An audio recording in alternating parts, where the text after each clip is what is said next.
सुप्रभात बच्चों, मैं भावना आपकी हिंदी अध्यापिका। जैसा कि आपको पता है कि अब समर वेकेशन के बाद आपकी ऑनलाइन क्लासेस शुरू हो गई हैं। आपका हाफ ईयरली एग्ज़ाम सिलेबस भी मिल गया है, तो उसी में आज हम आपके हाफ ईयरली का जो चैप्टर है चिट्ठियों की अनूठी दुनिया पढ़ेंगे। चिट्ठियों की अनूठी दुनिया, जिसके लेखक अरविंद कुमार जी हैं। पत्रों के बारे में, जिन्हें हम इंग्लिश में लेटर्स बोलते हैं, आपने पढ़ा है। पत्रों के द्वारा व्यक्ति अपने विचारों को, हाव भावों को एक दूसरे तक पहुंचाता है। अब पहले ज़माने में पत्रों को बहुत महत्व दिया जाता था। विस्तार से अपनी बातों को दूसरे तक पहुंचाया जाता था। किसके द्वारा पहुंचाया जाता था, ये सारी चीज़ें आपने अपने पापा, अपने परिवार के सदस्यों से आपने पहले ही जानते होंगे, या फिर आपको हम लोग देखते हैं जिन्हें लेटर बॉक्स बोलते हैं। पत्र हम पहले कैसे एक दूसरे तक पहुंचाने का माध्यम, पोस्टमैन के द्वारा पहले हम लेटर लिखते हैं। कितने तरह के पत्र आते हैं, है ना। लेटर लिखा जाता है, पत्र लिखे जाते हैं, फिर वो लेटर बॉक्स में डाले जाते हैं, फिर डाक घर में जाते हैं, फिर अलग अलग एक एरिया में पहुंच के फिर डाकिए के द्वारा हम लोगों तक पहुंचाए जाते हैं। पहले यही साधन होता था, और पहले के लोग पत्रों के साधन को बहुत अच्छा मानते थे। आजकल की दुनिया में क्या है कि पत्र हम लोग क्या करते हैं, फ़ोन के द्वारा एक छोटे से एसएमएस के द्वारा संदेश भेज देते हैं, क्योंकि एसएमएस फ़ोन में हम छोटा सा ही भेज सकते हैं कि इतना, जिसे छोटी भाषा हम बोलें एक तार। हिंदी में पत्र पूरे विस्तार से लिखा जाता है, तार जो छोटा ही होता है, सिर्फ उसमें मैसेज ही दिया जाता है। ठीक है, तो अब हम फ़ोन के द्वारा एक दूसरे को एक शॉर्ट मैसेज ही कर पाते हैं, हम उस पर विस्तार से बात नहीं कर पाते, है ना। तो यहाँ पे लेखक उन्हीं पत्रों को, उनके महत्व को, उनके द्वारा हमारे समाज में पत्रों को कितना महत्व दिया जा रहा है। पत्रों को अलग अलग देश में अलग अलग भाषाओं से जाना जाता है। तो आज हम उसी चिट्ठियों की अनूठी दुनिया किस तरह है वही पढ़ेंगे। ठीक है बच्चों, तो चलिए। पत्रों की दुनिया भी अजीब गरीब है और उसकी उपयोगिता हमेशा से बनी रही है।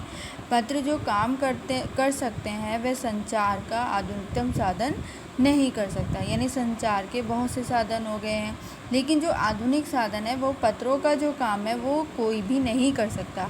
क्यों नहीं कर सकता? क्योंकि पत्र में व्यक्ति अपने भावों को विस्तार से लिख सकता है, जिससे कि वह दूसरा व्यक्ति उसके भावों को समझ सके।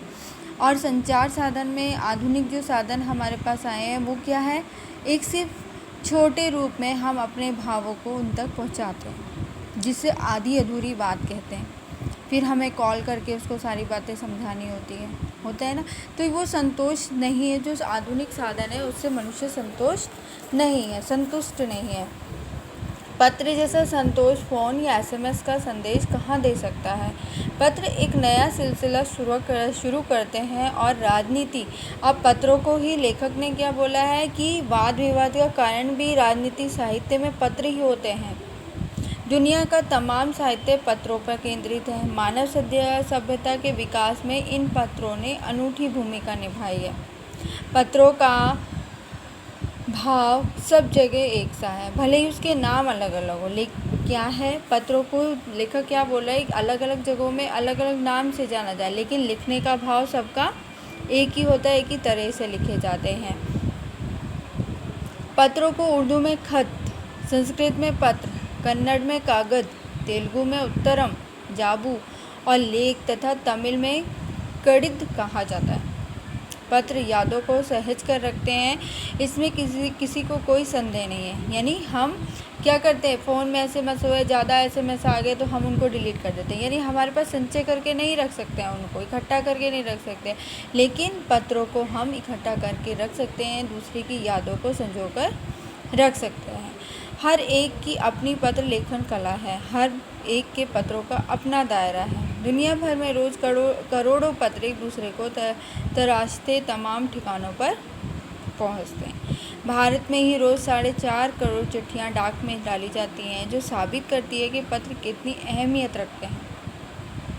पंडित जवाहरलाल नेहरू ने सन 1953 में सही ही कहा था, हजारों साल तक संचार का साधन केवल हरकारे या रनर्स या फिर तेज घोड़े रहे हैं। उसके बाद पहिए आए। यानी अब जवाहरलाल नेहरू जी क्या बोल रहे हैं कि पहले संचार का साधन क्या होते थे? राजा महाराजा कैसे संचार करते थे कि अपने घुड़सवारों के द्वारा संदेश एक दूसरे तक पहुंचाते थे। उसके बाद अब पहिए आए, पर रेलवे और तार से भारी बदलाव आया। तार ने रेलों से भी तेज़ गति से संवाद पहुंचाने का सिलसिला शुरू किया। फैक्स बोलते हैं ना, वो टेलीफोन हो गए। अब किसके द्वारा? यहाँ से हमने एकदम से मैसेज किया और दूसरे तक मिनटों में, सेकंडों में दूसरे के पास पहुंच जाता है। जैसे जैसे हमारे देश तरक्की कर रहा है, वैसे वैसे चीज़ों में परिवर्तन भी आ रहा है। पहले क्या होता था? पत्रों को आने में हफ्ता 15 दिन लग जाते थे, लेकिन अब हम सेकंडों में अपनी बात को दूसरे तक पहुंचा देते हैं, लेकिन छोटे रूप में। तरीका दोनों ही होता है, लेकिन महत्व तो पहले वाले तरीकों को अधिक दिया जाता है। उसके सिलसिला शुरू किया। अब टेलीफोन, वायरलेस, आगे रेडार, दुनिया बदल रहा है। पिछली शताब्दी में पत्र लेखन ने एक कला का रूप ले लिया। डाक व्यवस्था के सुधार के साथ पत्रों को सही दिशा देने के लिए विशेष प्रयास किए गए। पत्र संस्कृति विकसित करने के लिए स्कूली पाठ्यक्रमों में पत्र लेखन का विषय भी शामिल किया गया। अब बच्चों को पत्र लिखना आना चाहिए, बच्चों को पत्रों के बारे में जानना है।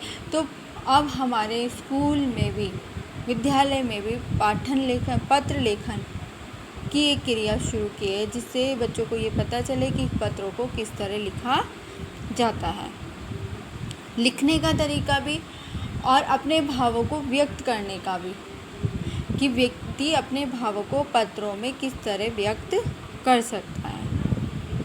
भारत ही नहीं, दुनिया के कई देशों में ये प्रयास चले हैं। विश्व डाक संघ ने अपनी ओर से काफ़ी प्रयास किए। फिर विश्व डाक संघ की ओर से 16 वर्ष से कम आयु वाले बच्चों के लिए पत्र लेखन प्रतियोगिता आयोजन करने का सिलसिला सन 1972 में शुरू किया गया।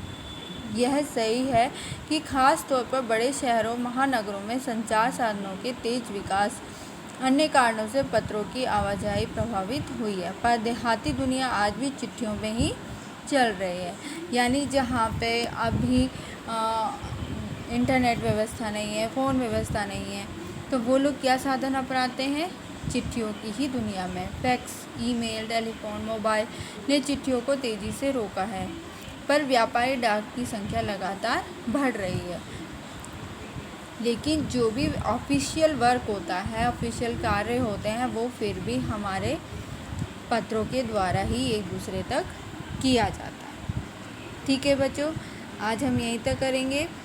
उसके बाद हम पत्रों की और आगे किस तरह लेखक ने पत्रों को और विस्तार से हमारे सामने प्रस्तुत किया है, पत्रों की किन की विशेषताओं को हमारे सामने प्रस्तुत करना चाहता है, वो हम कल करेंगे।